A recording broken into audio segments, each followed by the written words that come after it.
भाइयों और बहनों, तो हमारा सवाल है कि एक मिरर है, मिरर के मेरे को नेम्स नहीं पता क्या दिए हुए हैं, किसी के पास एनसीईआरटी का बुक है, एनसीईआरटी का बुक, हाँ, तो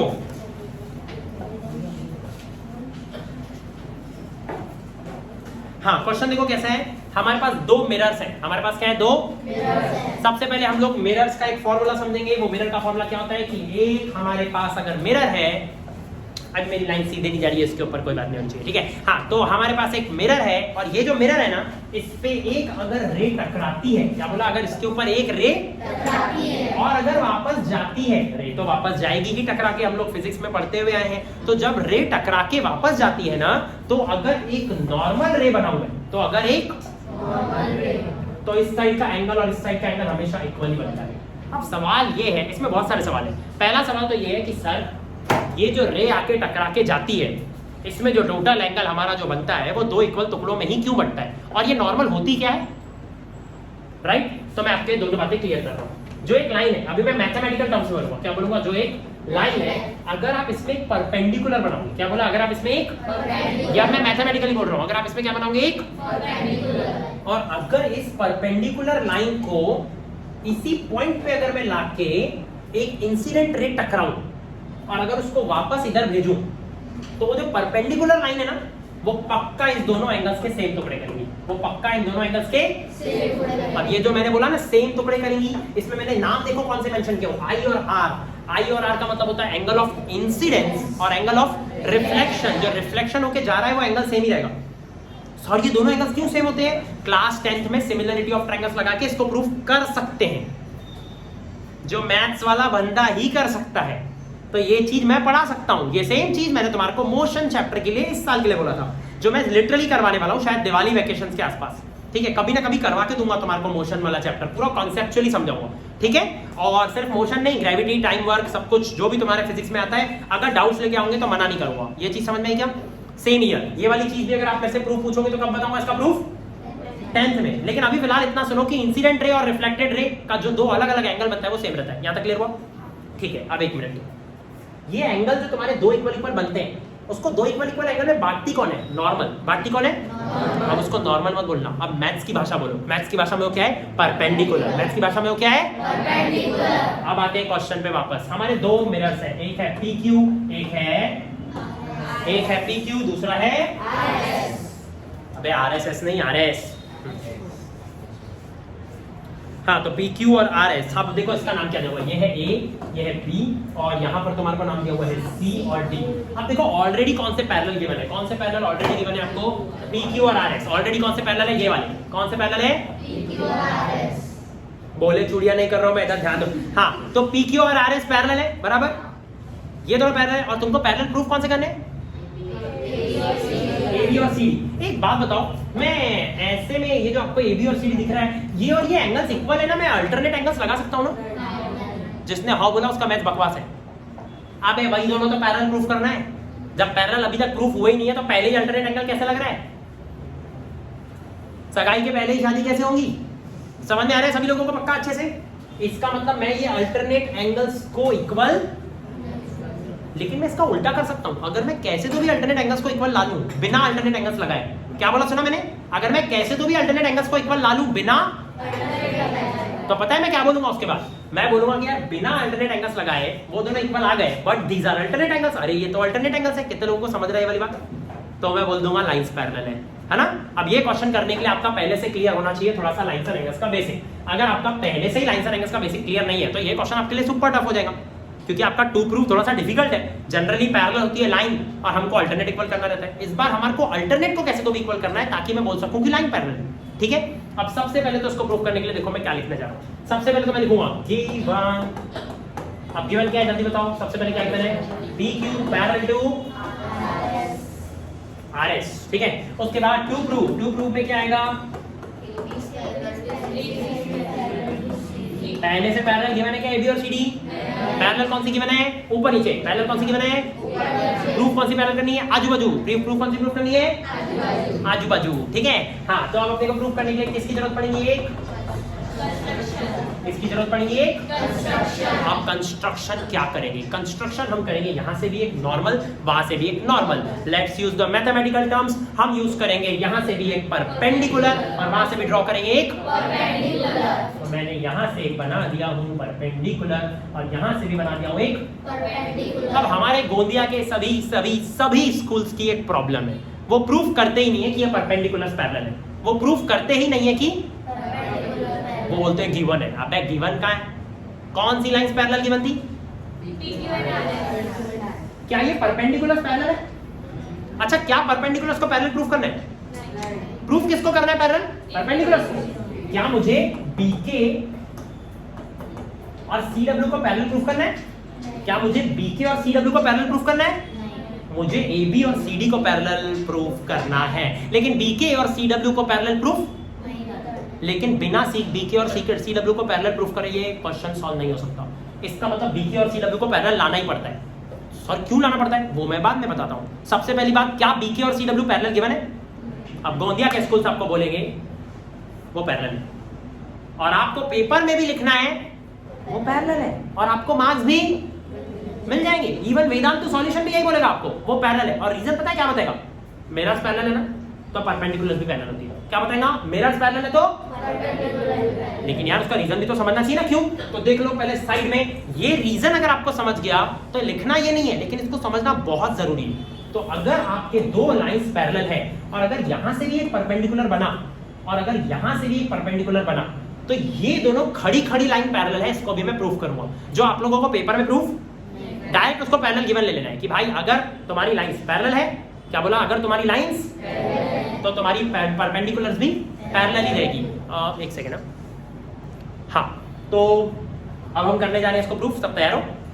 सबसे पहले बताओ, ये ऑलरेडी पैरेलल ऊपर नीचे है। वैसे उसका नाम PQRS है, अभी मैं कुछ भी ना करूं, ठीक है?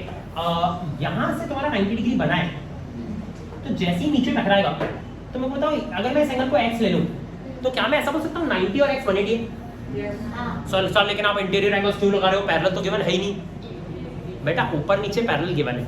मैं ऊपर नीचे को तो पैरेलल गिवन ले सकता हूँ ना, ये वाला तो पैरेलल गिवन है ना। तो बेटा ऊपर नीचे में तो इंटीरियर एंगल्स में लगा ही सकता हूँ ना। अगर ये पैरेलल है तो इन दोनों को जोड़ के बनेगी, तो मैं लगा ही सकता हूँ। किस किस को समझ रहे हैं? Thank you very much. तो 90 + x = 180। 90 + x = 180। जल्दी बताओ x की वैल्यू कितनी आ रही है? x की वैल्यू कितनी आ रही है? 90। यहां तक गेम समझ में आ चुका है कि x की वैल्यू क्या है? 90। x की वैल्यू क्या है? 90। अब एक सेकंड, अगर x की वैल्यू 90 है,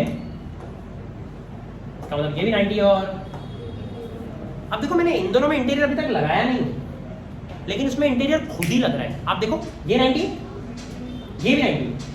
इंटीरियर एंगल्स के दोनों 90 90 है। जोड़ के कितना आ रहा है? 180। जबकि ये दोनों खड़ी खड़ी लाइंस अभी तक पैरेलल प्रूफ नहीं हुई है, पर इनका खुद ही 90 90 आ गया है। एक 90 गिवन था, एक 90 आपने लगाया। सर आपने लेकिन पहले इंटीरियर कैसे लगाया? मैंने इंटीरियर पहले नहीं लगाया, मैंने इंटीरियर यहाँ लगाया। यहाँ तो मैं लगा सकता था ना, ऊपर नीचे तो पैरेलल था ना। किस किस को समझ रहा है?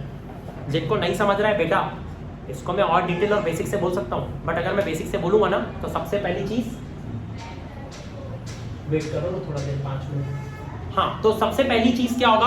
अगर मैं अगर बेसिक से बोलूंगा ना, इसका मतलब मैं तो पूरा बेसिक से बता दूंगा, पर मेरे को पूरा चैप्टर का बेसिक समझाना पड़ेगा। अगर ये चीज आपके ऊपर से जा रही है ना, इसका मतलब ये बात है कि आपका 100% बेसिक क्लियर नहीं है। ये क्वेश्चन आप नहीं कर सकते। इसके पहले आप पहले दूसरे बेसिक के 10 क्वेश्चन करो, उसके बाद इसको हाथ लगाओ, ठीक है?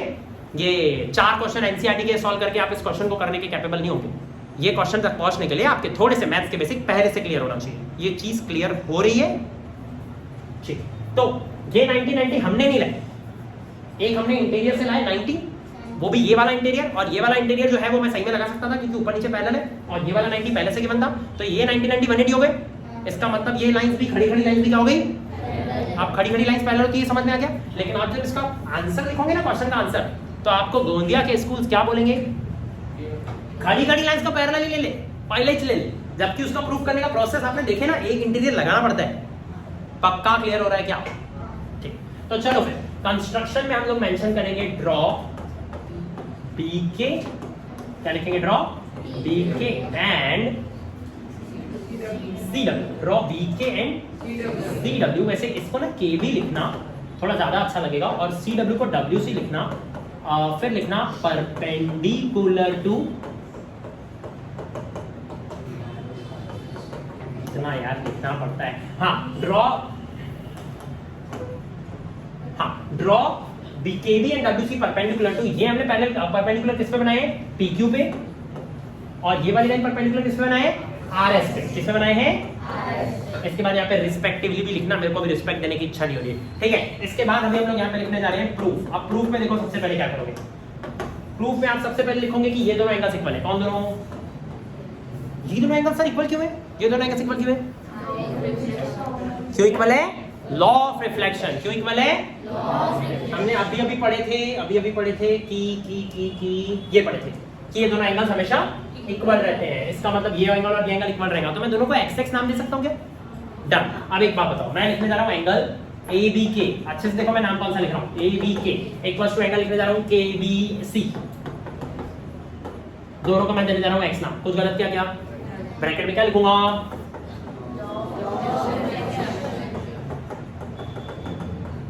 यहां तक क्लियर हुआ क्या भाइयों बहनों? पक्का क्लियर हुआ क्या? मैं काला दिख रहा हूँ यार वीडियो में, पता नहीं क्यों इतना। अब पता नहीं क्यों उसकी लाइट बार बार ऐसे फ्लिकर हो रही है। कुछ आईफोन भी बकवासी पीसे में कोई इतनी अच्छी नहीं है। अब डायरेक्ट 16 लेने का टाइम आ चुका है। 12, 13, 14 हिट, ठीक है। तेरी फीस बढ़ाता हूँ अब मैं कल। चलो तो हाँ तेरे से ही तो वसूल करूंगा मैं पैसे, तू ही तो दिमाग खराब करता है मेरा। ABK और KBC दोनों को x मान लिया, यहाँ तक क्लियर हो चुका है। ये दोनों को हमने क्या मान लिया? x, ठीक है। ABK और KBC। हाँ अब सुनो, मैं जो बोलूंगा उसको ध्यान से सुनना। वो दोनों भी इक्वल है कि नहीं? है कि नहीं वो दोनों इक्वल? उसका रीजन क्या है? एंगल कौन सा? BCW। क्या लिखने जा रहा हूं मैं? इक्वल्स टू एंगल, उन दोनों को मैं y नाम दे रहा हूं। उन दोनों को क्या नाम दे रहा हूं? उसका रीजन भी क्या है? मैंने पूरा कैसे सिस्टमैटिक लिखा हूं, लॉ ऑफ रिफ्लेक्शन। आपको भी पूरा सिस्टमैटिक लिखना है, ठीक है। ऐसे डॉट डॉट डॉट मत लगा देना। मैंने कैसे सिस्टमैटिक लिखा हूं, ठीक है, पूरा सिस्टमैटिक लिखना, ठीक है। हाँ तो अब मेरे को बताओ, ये दोनों आपके y हो गए, ठीक है। अब मेरे को एक बात बताओ, खड़ी लाइंस तो ऑलरेडी पैरेलल है ना। खड़ी लाइंस पे तो मैं अल्टरनेट मार सकता हूँ ना। खड़ी लाइन पे अल्टरनेट मार सकता हूँ कि नहीं मार सकता हूँ? खड़ी लाइन पे अल्टरनेट मार लेता हूँ। ये दोनों इक्वल होंगे कि? अब आप अच्छे से देख पा रहे हो कि मैं किन दोनों की बात कर रहा हूँ? x और y। किसकी बात कर रहा हूँ? x और y। तो अभी मैं लिखने जा रहा हूँ x इक्वल टू y, और ब्रैकेट में क्या लिखने जा रहा हूँ? अल्टरनेट एंगल्स पूरा लिखोगे, ऐसे ऐसे डॉट डॉट डॉट लगाओगे क्या? ठीक है, पूरा x equal to y properly लिख के आना। x equal to y bracket में अल्टरनेट एंगल्स।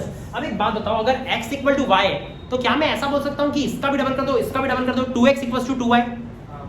बोल सकता हूँ क्या 2x इक्वल्स टू 2y? बोल सकता हूँ क्या 2x इक्वल्स टू 2y? तो अभी मैं इधर भी 2 मल्टीप्लाई कर रहा हूँ, इधर भी, और ब्रैकेट में क्या लिख दूंगा? Multiplying to both the sides. क्या लिख दूंगा ब्रैकेट में?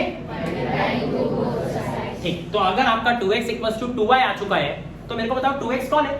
पूरा। 2y कौन है? पूरा। सबसे पहले मैंने आपको क्या बोला था? किसी तरीके से हमारे को ये एंगल से इक्वल लाना है। अगर ये एंगल किसी तरीके, ये वीडियो की स्टार्टिंग में बोला था कि नहीं बोला था? ये एंगल अगर आपने किसी तरीके से इक्वल ला लिए, अल्टरनेट लगाया क्या मैंने अभी तक? सर आपने लगाया तो सही, ये वाला अल्टरनेट लगाया ना सर। कौन सा वाला अल्टरनेट लगाया? खड़ी लाइंस का लगाया। खड़ी लाइंस तो पैरेलल, यहाँ तो गिवन ही लो, यहाँ तो प्रूफ जानना है तो अभी थोड़ी देर पहले बताया था कि खड़ी लाइंस पैरेलल क्यों है। यहाँ तक हम सभी लोगों को क्लियर हुआ क्या? तो 2x इक्वल टू 2y आया, लेकिन यहाँ के बाद पता है लिखना कैसे? 2x का पूरा नाम लिखना। प्रियांशी ध्यान से, पता चला तो आधा मार्क इस बार भी कटवा के। 40 में से कितने मार्क का पेपर है? 40 में से कितना लानी है? कितना लेनी? ये वीडियो पब्लिक डाल दूंगा, पब्लिक, ठीक है ना। ये वाला पार्ट ऐसे कट करके डालूंगा, ठीक है। 40 में से कितने मार्क्स? 45। कितना लाना है? 5 मार्क का किसी को बता के थोड़ी समाज सेवा करनी है, नहीं करनी है? ठीक है। हाँ तो आप मुझे एक बात बताओ, 2x इक्वल्स टू 2y आया, यहाँ तक सभी लोगों को पक्का क्लियर हुआ? ठीक है। अब 2x का पूरा नाम लिखो। 2x का पूरा नाम क्या है? ABC। 2x का पूरा नाम क्या है? ABC। तो इसके बाद लिखना ABC इक्वल्स टू, और फिर उसका पूरा नाम लिखना BCD। उसका पूरा नाम क्या रहेगा? यहाँ तक क्लियर हुआ?